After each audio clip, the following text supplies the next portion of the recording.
चारों ओर राम धुन गुंजतावे हो, अयोध्या मस्ती में झूमतावे हो।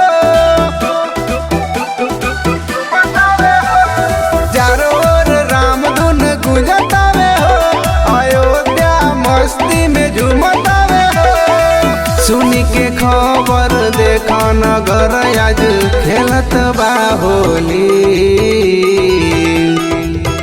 बंद भइल दुश्मन के बोली, निकलल बाटे राम जी के टोली। बंद भइल दुश्मन के बोली, निकलल बाटे राम जी के टोली।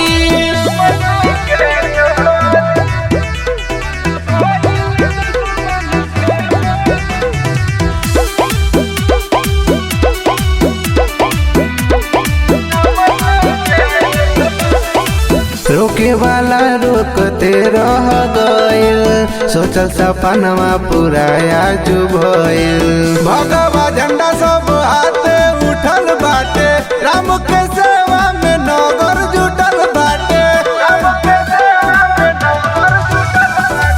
रोके वाला रोकते रह गइल, सोचल सपनवा पूरा आज भइल। भगवा झंडा सब हाथे उठल बाटे, राम के सेवा में नगर जुटल बाटे। सबे खड़ा बाटे स्वागत में लेके, भरल फुलवा के झोली। बंद भइल दुश्मन के बोली, निकलल बाटे राम जी के टोली। बंद भइल दुश्मन के बोली, निकलल बाटे राम जी के टोली।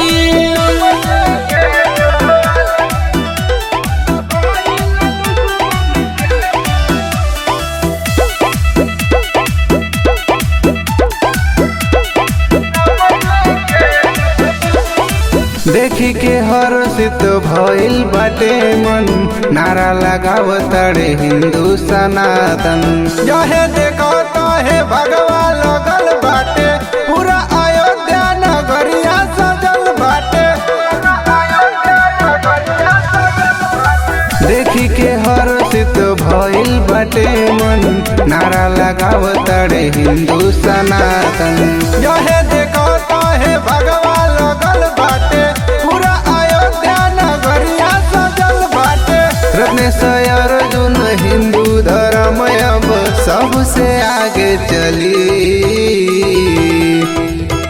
बंद भइल दुश्मन के बोली, निकलल बाटे राम जी के टोली। बंद भइल दुश्मन के बोली, निकलल बाटे राम जी के टोली। Recording by Voice Records, Devariya.